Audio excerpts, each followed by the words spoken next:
Welcome to the Rowan's podcast. I'm the Rowan. This is, in fact, episode 11. Um, Today's episode is going to be a little bit different. We are touching again on the subjects of autism and ADHD, but this is of a more serious nature, and I do want to give warnings out there. This is a very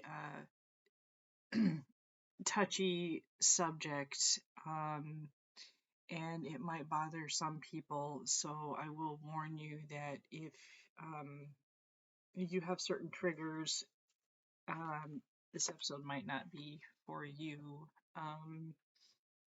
I am going to be talking about abuse, uh, both SA, we all know what that is, hopefully, and physical and emotional abuse as it regards to autism and ADHD. So if this would be a very hard subject for you, I suggest you skip this episode. But if not, grab a cup of coffee if you like, and make yourself comfy, and we'll start. A good friend of mine who I care for very much. I contacted her because I was wondering, what I should do for another topic. And this had been rattling around in the back of my head anyways, but she just blurted it out for this subject. And first I was like, nope, I can't do that. I'm not ready for that. But as I got to thinking about it more and more, I felt like, yeah, this is something that I should touch on. Now, I am not an expert, like a professional expert in this. I had to research statistics and things like that. But I will say that I am a personal expert on this because um, I have experienced things throughout my life in this realm. Actually, it's been a lifetime of this. And part of the reason why I want to talk about this is that uh, it, it is more likely that a neurodivergent person with ADHD or autism would be more likely. Actually, one of the facts they come up with is 3 times more likely to experience this type of thing than a neurotypical. And I feel it's important for parents to know this, because this is nothing that's really discussed with parents when their children are diagnosed. And I really think this is something that doctors should discuss with parents. They should let parents know that, hey, because your child has ADHD and autism, it does put them at a greater risk for these type of things to happen, and then to tell them why, and to help them build strategies to protect their child from this. Um, and I'll explain to you like why this is so, and why I think that it's important that parents know this, and how parents can maybe help. Now, like I said, I'm not a big expert in this, but um, I do believe that if you start at a young age, like when we're children, they talk to us about stranger danger and things like that. But for an autistic child, they may not exactly understand that, and they may not understand that, that, I mean, there's more to it. And I'm not explaining this right, and I'm gonna try my best. But I will let you know that I am in the process of getting a hold of someone who is a professional who can come out and yeah, I'm in the process of getting someone to come on here. It is a professional that will have more knowledge and more insight in this subject, and look for that in the future. I'm hoping to get that because I really believe that this is an important thing um, to discuss. Um, but looking at some of the statistics,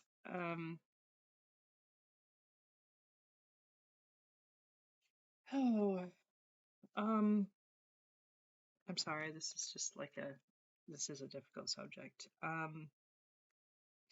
For autistic individuals, they are more likely, like 56.8%, to experience some sort of SA violence. I don't want to say the whole thing out because I don't know if I'll get um, if this episode will get pulled for saying certain things. Um, Physical violence, 58.5%, and emotional violence, it's in the range between 60 and 70% of the individuals. And those are pretty high rates. And um, with ADHD, there it's 80% higher to be a victim of SA violence of an intimate partner relationship. Um, People with ADHD have a 30.7% more likelihood of physical violence. And the severity of their ADHD correlates with higher risk of physical and psychological abuse.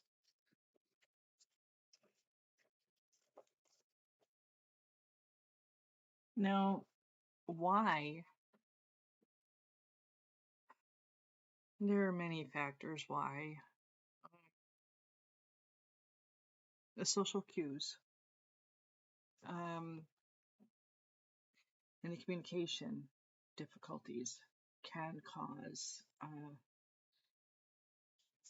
like a misunderstanding, like not being able to catch red flags, not being able to understand um, what those red flags mean. Um,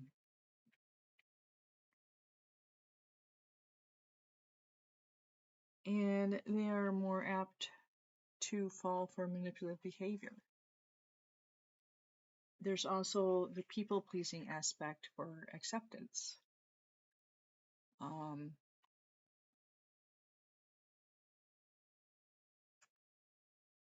they have a challenge with social boundaries and the desire for acceptance, and that acceptance could lead them to people pleasing, and then they tolerate unhealthy dynamics. And I am reading this from a source from the National Domestic Violence website. Um, Also, inadequate sex and relationship education, that it doesn't prepare them for adult relationships or recognizing abusive behavior. Now, a lot of these statistics, I am sorry, they are more for adults, but the sad truth is that these sort of abuses do not start at adulthood. They start from childhood, because children, for one thing, are very easily manipulative. They're very more trusting. They're very whatever, and usually, children are more likely to be a victim because of that. But neurodivergent children, people on the spectrum, children on the spectrum, and children with ADHD, they have these other higher risk factors, and it makes them way more susceptible to this. And so that they can be victimized much, much easier because they don't understand like social cues, they don't understand things, and that early abuse, it goes into them as adulthood, and many of them that start off as children being abused, this repetitive, it becomes repetitive throughout their lives, and they seek out unhealthy relationships because they don't know what a good relationship actually is, because they've never experienced it. And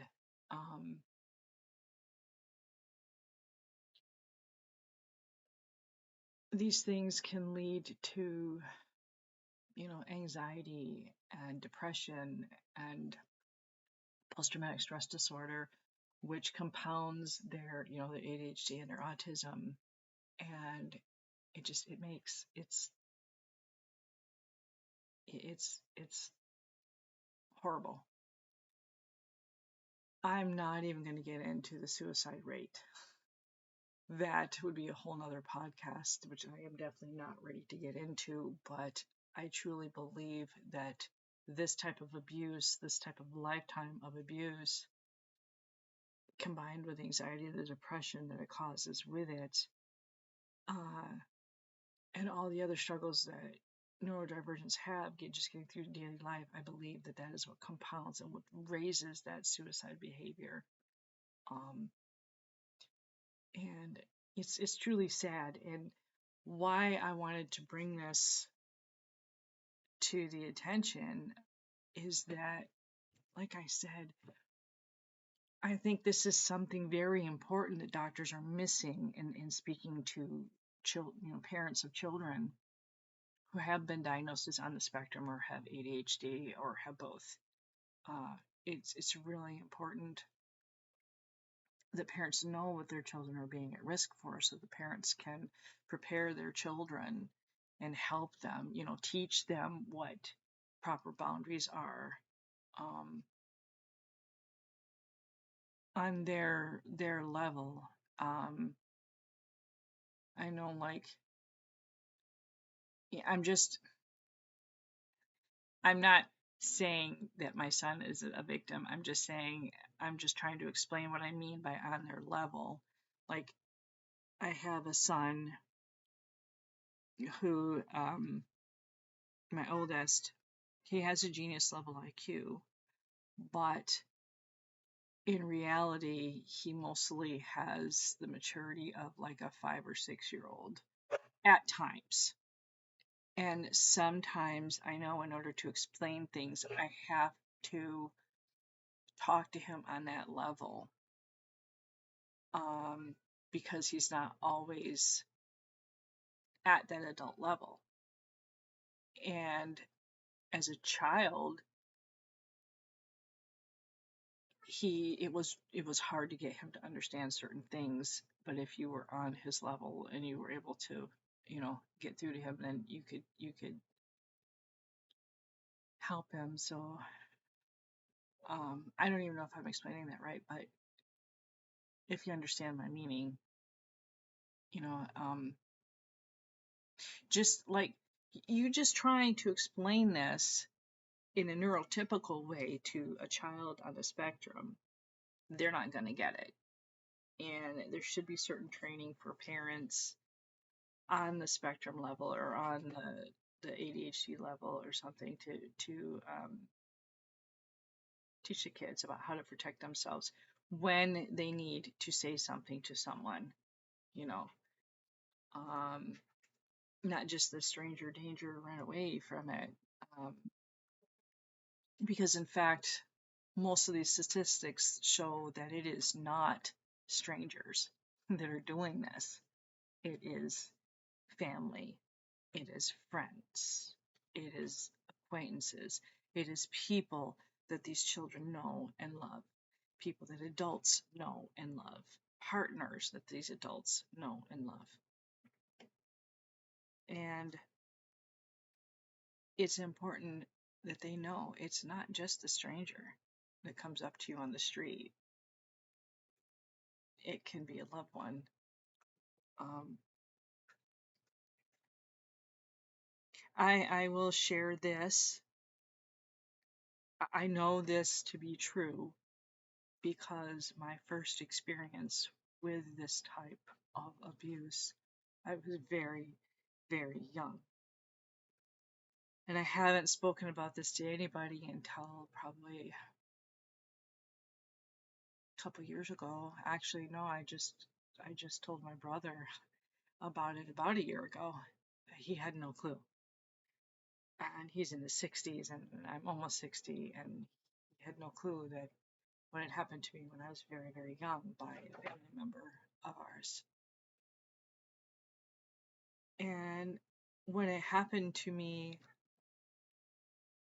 it was an adult, someone who I trusted, and I didn't know any better, and I was told that the doctor told them to do this thing. And me as a child thought, well, the doctor said, so this must be okay because the doctor said.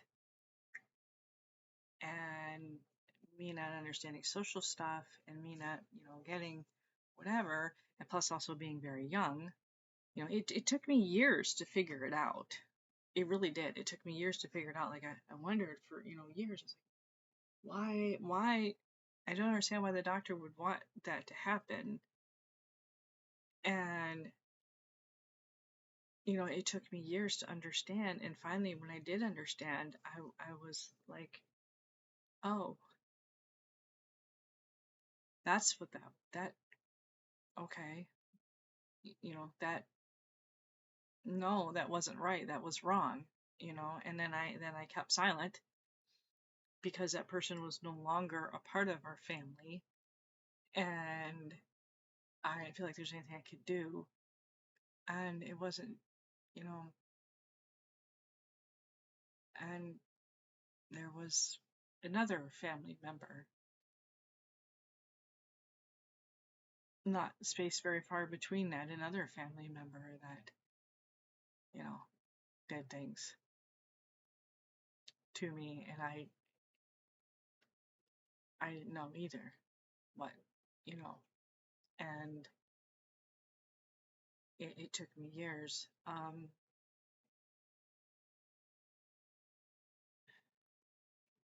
My life has been filled with a lot of things that have happened. And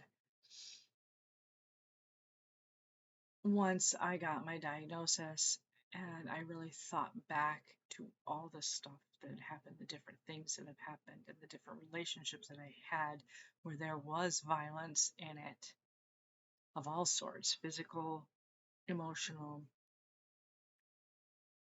SA, um, I realized that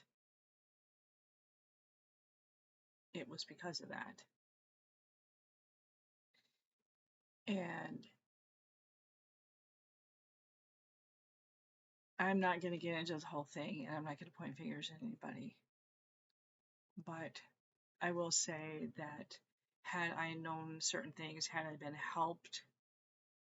Now, I won't say that I never went to my father, because I did at one point about one specific thing,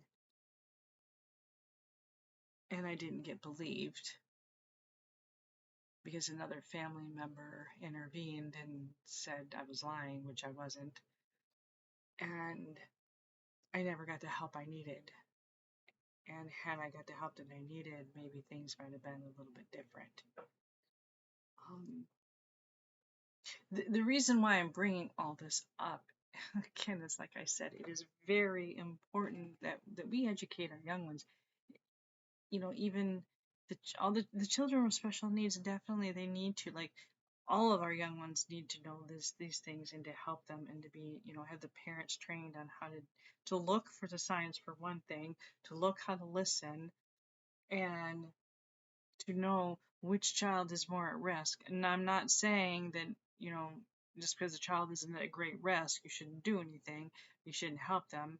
I think all children should be helped equally as much, but the ones that are at greater risk, most definitely the doctors need to make the parents aware. And I think it would really help the children as they grow. They may not avoid all these situations, but it may help them, or if something does happen, they will have an avenue, a way that they know that they can talk to someone about what is going on and that they can get the help. And I really think there needs to be a lot of advocacy to the doctors, to tell the doctors that, hey, you need to inform parents about this. You need to be discussing this with the parents. Because when it starts as a child, it scars the rest of their life. I didn't start facing all this until 2023, at the end of 2023. It, like I said, I went through something really bad and it triggered everything. And it was like the little pebble that got kicked away from the thing that was holding that avalanche back, and the avalanche just fell and crashed me. And I went to my therapist and opened up about everything, one by one, everything. And then I went to my husband and I talked to my husband, and he said he wished he had known these things ahead of time or before, because then he said things would have been a lot different between us in a good way.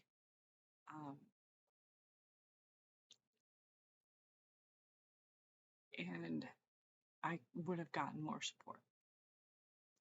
He would have had more understanding of why I reacted about certain things the way I did. This is not about me. This is about I'm just relaying my stories to convey the fact that I understand and that it's important, as an example. Like, I know of many other people that are like this, but I do not want to use their stories as an example without their permission. But it's really sad that it's allowed to continue. We need to protect our little ones and the adults, like for the undiagnosed ADHDers and autism people that, like the late diagnosed, once it's a big eye opener. Once you get that diagnosis, once you realize, the stuff that's been going on in your life and the different things that have happened because of it, because you weren't diagnosed, you didn't get the help that you need. And it's a great eye opener, and it can be very hurtful once you realize all this, once you realize the things that you struggled with. And it can be really hard. It can be so hard, because then you start to grieve, like the past that could have been, like if you'd only known, if you got the help that you needed.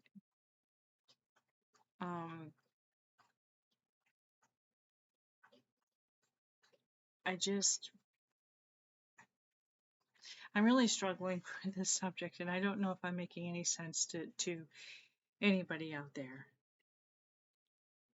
but it's really important for us to be aware of this.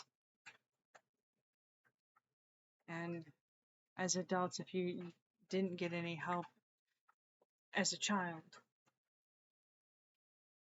I encourage you to go as an adult and talk about these things, either with a therapist or a trusted friend or family or your pastor. And it's really hard to open up about it. But I only say this if you're ready. I'm not saying like if you're still in a lot of pain and you just can't face it and it's super hard. I'm not saying to force yourself to go do it, but if you find yourself in a spot where you want help with it, I I encourage you to go talk to somebody about it. I started doing that and I started opening up, and it has helped me get some healing and some understanding and um, some growth, actually. Um, in some ways, I will admit I probably slid backwards a bit. My husband will say that I have slid backwards, but um, deep down inside, I know that I've gone forward. I'm just not ready to show that to the world right now. I keep that very closely hidden, the steps that I have made within myself, within my heart. Um, I have become very guarded because I have opened up and I have, been able to talk with my brother. I went to him, the only, the first family member of mine to actually go to and open up and say, hey, this thing happened when we were very little. Um, and, I opened up to my husband. Um, but, sorry, my point is there needs to be help for us as adults if we've gone through this, and most of us have. And I don't know if there are specific support groups for people like us. I don't know. I haven't looked into that, but I'm sure there are. And I know our community is very supportive of each other. So I'm sure, even if there isn't a specific support group, I'm sure we could find people to come together and support each other in this. But I wish we could come together and go to doctors and convince them to talk to parents to help them help their kids. And even schools, like teachers, you know, talk to the teachers and have the teachers, you know, well, they are mandated reporters, I will say that, and they are mandated and they need to check. I mean, they not check, but they do watch for certain signs and things. But in actuality, certain signs, those signs may differ quite a bit with those on the spectrum because they already have different ways of doing things and different ways of looking at things and different ways of communicating than a neurotypical. And if the teacher's looking for, those markers that a neurotypical child would have on a neurodivergent child, they're not going to necessarily find them. But, excuse me, I am going to try my best to get a professional on here who will have a more professional way of speaking about this and will be a lot more knowledgeable than I have been. Um,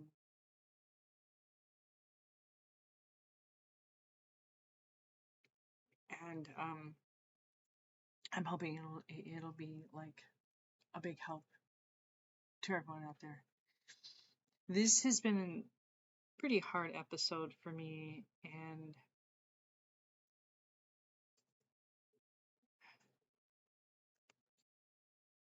I hope it hasn't been too hard for any of my listeners because I do care, and I don't mean to cause harm or pain or emotional suffering to anyone. I know what that feels like when things get brought up and memories come back and feelings and stuff. I understand that. I do. I really hope that something good comes from this episode. And I do care. And each and every one of you matter. You're not broken. There's nothing wrong with you. And you are worthy to be loved. And you are.